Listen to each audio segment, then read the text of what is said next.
Assalamualaikum warahmatullahi taala wabarakatuh dan salam sejahtera kepada semua yang sudah singgah di channel ini. Saya Cikgu Zul, guru geografi Anda. Dalam video kali ini saya akan berkongsikan lagi tentang silibus geografi tingkatan 1 bab 7. Sekarang kita sudah di bab 7 yaitu saliran di Malaysia. Jadi dalam tajuk saliran ini, ada 3 subtopik dalamnya. Yang pertama yaitu pandang darat fizikal, dan peringkat aliran sungai. And then kita ada sungai dan tasik utama di Malaysia, dan yang ketiga kepentingan sungai dan tasik di Malaysia. Jadi 3 benda tu. Pandang darat fizikal sungai, sungai dan tasik utama, dan juga kepentingan sungai dan tasik di Malaysia. Alright. Sebelum kita mulakan, kepada pelajar-pelajar yang ingin mula kaji menggunakan video ini, melalui video ini, jadi kalau boleh, buka buku teks anda. Sebab saya gunakan buku teks ini sebagai rujukan dan panduan utama. Sebab saya yakin semua pelajar di Malaysia tingkatan 1 mesti ada buku teks geografi ini kan. Jadi kita gunakan buku teks ini saja sebagai panduan. Ini sudah cukup sebenarnya. Jadi tanpa buang masa lagi, kita mulakan kepada 7.1 yaitu pandang darat fizikal, peringkat aliran sungai. Ada 3 peringkat aliran sungai. Jadi kalau ikut kajian saintis dan juga ahli geografi, mereka telah membahagikan aliran sungai itu kepada 3 bahagian. Yang pertama yaitu peringkat hulu, yang kedua peringkat tengah, dan yang ketiga peringkat hilir sungai. Jadi hulu, tengah, dan hilir. Biasa kita mendengar kan perkataan hulu kan, orang hulu, hulu kampung. Jadi banyak nama tempat yang menggunakan hulu. Jadi hulu tu maksudnya apa? Permulaan. Kita pergi kepada hulu sungai. Macam mana cirinya? Di peringkat hulu sungai, mari kita tengok di buku teks anda. Lurah sempit berbentuk V, sungainya kecil-kecil, bentuk V dia punya profil, and then bercurun curam, kecil dan curam, and then aliran air yang deras, banyak jeram dan air terjun, terbentuk lubang periuk akibat hakisan. Jadi di hulu sungai air sungainya kecil, tapi banyak anak sungai yang kecil-kecil, tapi dia punya aliran deras. Jadi menyebabkan hakisan lah. Di peringkat di tebing ataupun di dalam dasar sungai. Jadi terbentuklah bentuk muka bumi seperti air terjun, lubang periuk, jeram. Jadi mari kita tengok macam mana tu air terjun, jeram. Jadi kalau peringkat hulu ni senang saja kita mau tahu di hulu ni. Biasanya hulu sungai ni biasanya di kawasan di tanah tinggi, kawasan bukit. And then di mana tempat tu ada air terjun, itulah hulu sungai. Jadi mari kita tengok contoh-contoh air terjun dan juga jeram yang terdapat di peringkat hulu sungai. And then kita tengok lubang periuk. Macam mana tu lubang periuk? Jadi kawasan sungai yang kecil dan deras tu ada air yang melompatkan, macam jeram juga. Itu adalah kawasan lubang periuk. Macam mana? Kenapa dia berlaku? Sebab berlaku hakisan di dasar sungai. Sebab tu ada air yang tidak mengalir lancar kan, ada yang lompat sana sini kan. Jadi itu maksud lubang periuk. Nanti kita go terus satu. Kita pergi kepada peringkat tengah sungai. Kalau di tengah sungai ni, sungai dia daripada anak sungai-sungai kecil tu, sungai cawangan peringkat hulu bergabung membentuk satu sungai yang besar. Jadi sungai yang besar ni dan lebar dan dalam inilah dinamakan bahagian tengah sungai. Jadi kalau di bahagian tengah sungai, lurah bentuk U. Sungai dia bentuk U. Dari tebing tu, kalau kita nampak dari tebing 3D kan, bentuk dia U. Kalau di hulu tadi V kan. Jadi kalau di tengah sungai ni, sungainya lebar dan dalam, melalui susuh bukit berpancar dan terhakis, lalu kawasan lereng bukit, tiada sungai yang naik atas bukit. And then berlaku hakisan sungai, hakisan. Biasalah air sungai kan deras, mengakis tebing sungai, dan juga terdapat likuan sungai. Likuan sungai means sungai itu tidak lurus, dia bengkok, bengkok. Itu maksud likuan sungai. Itu bagian tengah sungai. Oke, ada sesuatu yang unik di bagian tengah sungai. Dia membentuk satu bentuk muka bumi. Likuan sungai ini dia membentuk satu bentuk muka bumi yang baru, yaitu pembentukan tasik ladam. Jadi tasik ladam ini berlaku apabila likuan sungai itu terlampau bilang orang seleko tu. Jadi menyebabkan air sungai itu cuba ambil jalan shortcut. Kalau tengok gambar ni, berlaku likuan terpenggal. Lama-lama likuan terpenggal tu mendapan daripada tanah pasir apa semua tu mendap, jadi memutuskan sungai dengan likuan tadi. Jadi terbentuklah tasik ladam. Jadi sungai yang bilang orang sungai yang terpinggir, yang tersisih. Jadi dia membentuk tasik, nama dia tasik ladam. Di peringkat ketiga yaitu peringkat hilir sungai. Di peringkat hilir sungai ini sungai makin lebar tapi dia cetek. And then aliran sungainya perlahan-lahan dan berliku-liku. Sungai lebar tapi cetek kan, dan alirannya pun perlahan. And then cerunnya lebih landai. Kalau macam tadi dia ni begini kan. Kalau di hulu, kalau di tengah dia bentuk U. Kalau di anu pula dia landai sungai dia. And then terdapat terbentuk tasik ladam, tertambak dan delta. And then pemendapan sungai berlaku mendap. Semua tanah pasir apa batu semua termendap di hilir sungai. Jadi sekarang mari kita lihat contohnya. Kita ambil satu contoh Sungai Kinabatangan. Sebagai contoh kita tengok profil sungai ini. 3 peringkat sungai dari hulu, dari tengah sampai ke hilir. Mari kita lihat Sungai Kinabatangan.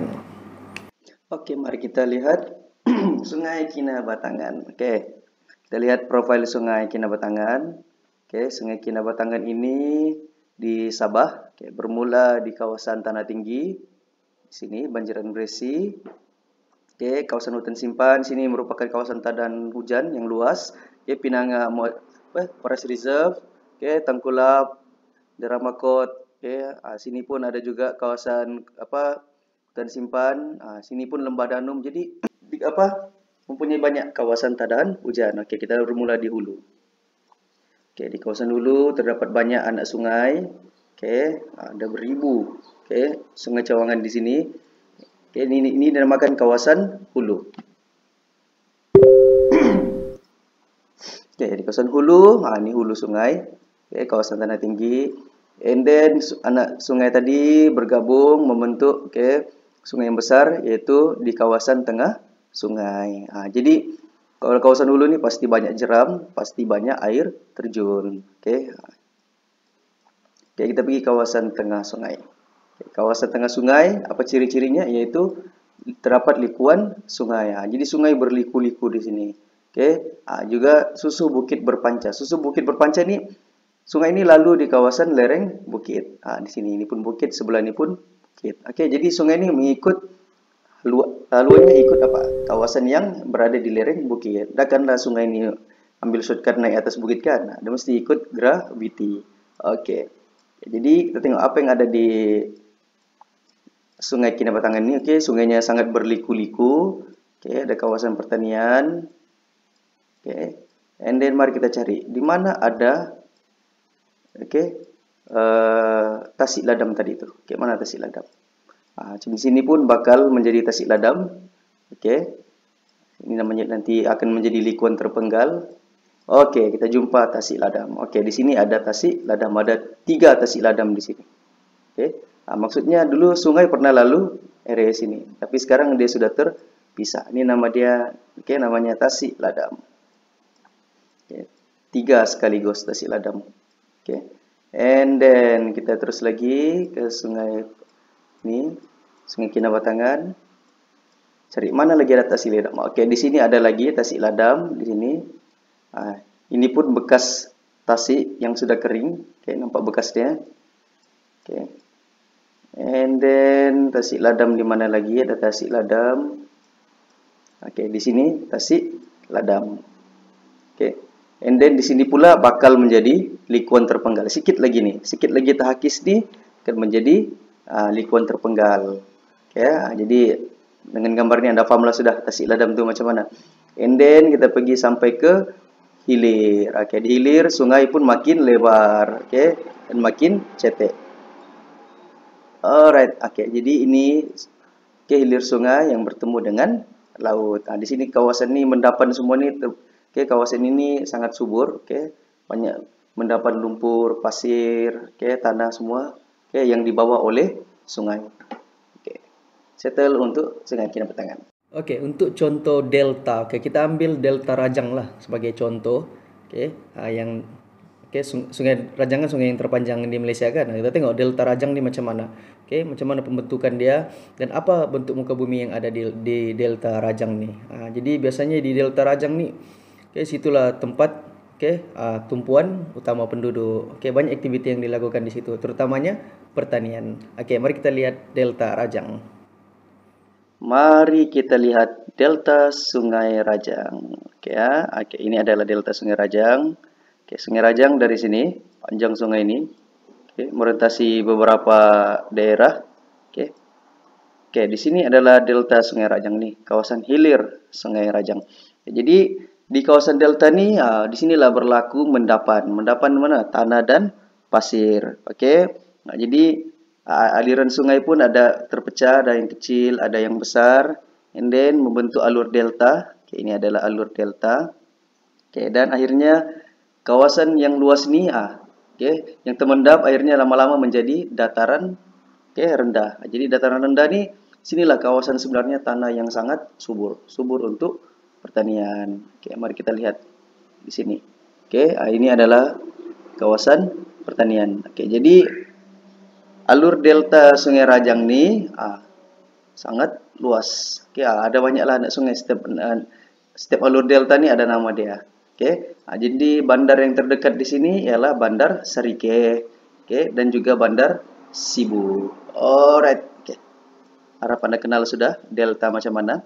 Jadi kesimpulannya dari 3 bahagian sungai, yaitu hilir, tengah dan hulu. Hulu di kawasan tanah tinggi. Settle 7.1. Pandang darat fizikal peringkat aliran sungai. Jadi saya harap berdasarkan penerangan tadi, pelajar-pelajar sekalian fahamlah. Sungai itu ada 3 bahagian, hulu, tengah dan hilir, dan setiap bahagian itu ada bentuk muka buminya sendiri dan ada ciri-ciri fizikalnya tersendiri. Alright, kita pergi kepada sungai dan tasik utama yang ada di untuk tajuk 7.2 nih, sungai dan tasik. Ada beberapa sungai yang saya sudah jelaskan di video yang lepas, yaitu tajuk bentuk muka bumi di Malaysia, saliran kan. Jadi saya sudah go through satu persatu, jadi kita akan ulang balik lah, tapi secara ringkas. Kali ini kita akan fokus kepada tasik pula. Apa tasik utama di Malaysia, yang mana buatan manusia, yang mana semula jadi, dan juga sungai-sungai utama di Malaysia. Mana sungai terpanjang di Malaysia. Alright, kita tengok melalui mod Google Earth. Guys, mari kita cari sungai yang pertama. Sungai Pahang. Merupakan sungai yang terpanjang di semenanjung Malaysia. Mari kita tengok Sungai Pahang. Pahang River. Bermula dari hulu, dari hilir ke tengah sungai, kawasan tengah sungai. Berpunca dari Kuala Lipis dan juga Kuala Tahan. Alright, ini adalah Sungai Pahang. Terletak di negeri Pahang, sungai yang terpanjang. Sungai yang terpanjang di semenanjung Malaysia. And then kita pergi ke Sungai Bernam. Sungai Bernam. Sungai Bernam merupakan sempadan semula jadi antara negeri Perak dan Selangor. Ini Bernam River. Bawah ni Selangor, atas ni sudah negeri Perak. Jadi sempadan semula jadi. Ini Bernam River. And then kita pergi kepada Sungai Endau. Sungai Endau. Endau. Merupakan tasik pula sungai. Sungai menjadi sempadan antara Endau dan Rompin, antara Johor dengan Pahang. Mari kita lihat Sungai Endau. Ini Endau River. Alright, kita pergi ke Tasik Kenyir di negeri Terengganu. Tasik Kenyir terletak di hulu Sungai Kenyir, merupakan tasik buatan manusia yang terbesar di Asia Tenggara. Ini kecil saja, tapi dikasih besar lagi. Jadi Tasik Kenyir ini merupakan sumber air bersih. Mari kita lihat Tasik Kenyir macam mana luasnya. Oke. Tasik Kenyir ni macam satu daerah lah, Tasik saja. Ya. Ini dia Tasik Kenyir. Kalau mau round satu hari naik perahu ni dah cukup nih. Oke. Sangat luas. Oke, Tasik Kenyir. Alright. Oke, dan ke sini. Oke, kawasan conservation. Jadi Tasik Kenyir ni menjadi sumber air kepada negeri Terengganu. Alright. Kita pergi kepada Tasik semula jadi, iaitu Tasik Chini. Tasik Chini pula terletak di negeri Pahang. Oke, mari kita lihat. Oke, ini Tasik semula jadi. Oke. Tasik Chini. Oke, mengalir ke Sungai Pahang. Alright. Ini dia Tasik Bera yang terletak di negeri Pahang. Oke, ini Tasik dia. Tasik semula jadi yang terbesar di Malaysia. Jadi Tasik Kenyir tadi itu lagi besar lah sebenarnya. Oke, daripada Tasik Bera dan Tasik Chini. Tasik Kenyir itu dia besar sebab dia di buatan manusia. Oke, ya. Kita pergi kepada sungai dan Tasik yang ada di Sabah dan Sarawak. Oke, pertama kita pergi ke Sungai Kinabatangan dahulu. Oke, mari kita tengok Sungai Kinabatangan di mana. Alright, oke, ini Kinabatangan River. Oke. Sungai yang terpanjang di negeri Sabah. Sungai Kinabatangan.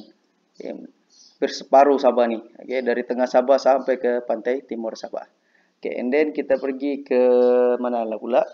Oke, Sungai Baram. Oke, Sungai Baram di Sarawak. Oke. Sungai Baram terletak sebelahan dengan Brunei. Oke, ini Sungai Baram. Ini hilir Sungai Baram. Oke. Ini likuan Sungai Baram. Oh, panjang juga Sungai Baram. Oke. Sampai ke Long Miri, Long Selatung. Oh, jauh. Oke. Sampai ke sempadan antara Sarawak dengan Kalimantan. Oke. Dan di Sungai Baram, kita ada Tasik. Oke, mana nih? Luagan Bunut. Luagan Bunut. Oke. Kita tengok di mana Luagan Bunut. Oke, di sini ada Tasik. Iya, oke, ini adalah Tasik Luagan Bunut. Oke, kecil saja. Oke. Ini Tasik Luagan Bunut di Sarawak. Oke, and then terakhir, of course lah Sungai Rajang. Oke, Sungai Rajang Sarawak. Oke, mana Sungai Rajang? Ya, oke. Sungai yang terpanjang di Malaysia, lagi panjang daripada Sungai Kinabatangan. Oke. Dari Belaga sampai ke Kapit, sampai ke Nuwit, sampai ke Sibu Serike. Beberapa daerah dihubungkan dengan sungai. Ya, Sarawak kan negeri yang terbesar di Malaysia. Jadi, settle sungai dan tasik.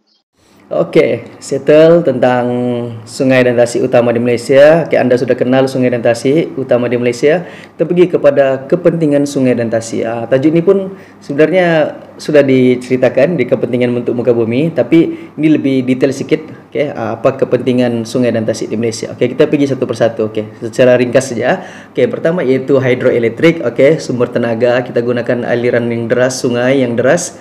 Oke, untuk memutarkan turbin. Oke, untuk hasilkan tenaga elektrik. And then kita ada sebagai sumber pengairan. Oke, biasalah air sungai diambil untuk menggunakan tali air salir ke kawasan pertanian, terutamanya pertanian padi. Oke, and then kita ada kegunaan domestik. Biasalah kita ambil air dari sungai, tapis, rawat dan salurkan ke kawasan pertempatan untuk kegunaan domestik. Untuk penggunaan penduduk dan juga industri.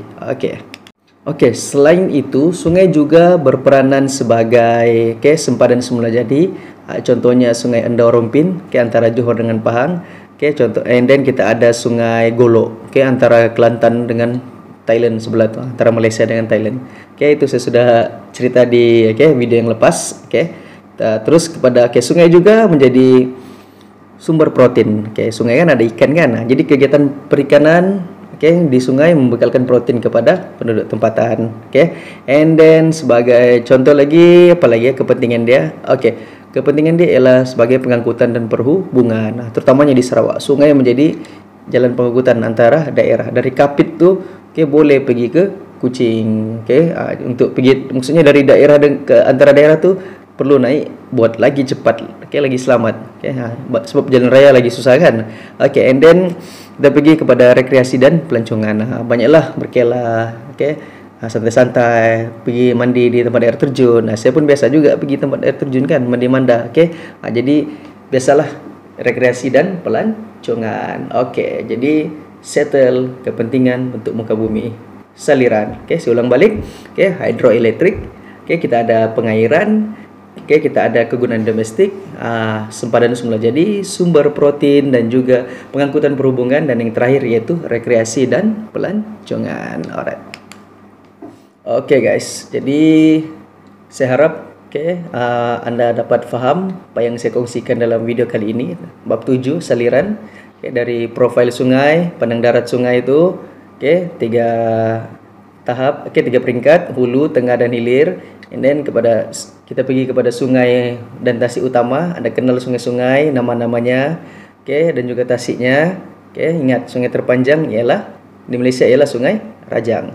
Dan yang terakhir, kepentingan sungai. Biasalah sumber protein, pengangkutan, hidroelektrik. Itu ya sebenarnya. Anda boleh fikir sendiri. Contoh tuh, tengok di sekitar Anda, mana yang Anda lihat tuh, itulah yang sesuai. Mungkin tempat Anda tiada hidroelektrik kan, boleh bagi contoh tempat lain. Tapi kalau bagi macam tempat rekreasi, saya yakin tempat Anda, sekitar Anda mesti ada sungai yang dijadikan tempat rekreasi. Jadi sampai di sini saja. Saya harap ada manfaatnya untuk Anda video kali ini. Saya doakan Anda semua berjaya dalam pelajaran dan juga hidup Anda. Thank you. Jangan lupa jadilah bangsa yang rajin berusaha. Bye bye.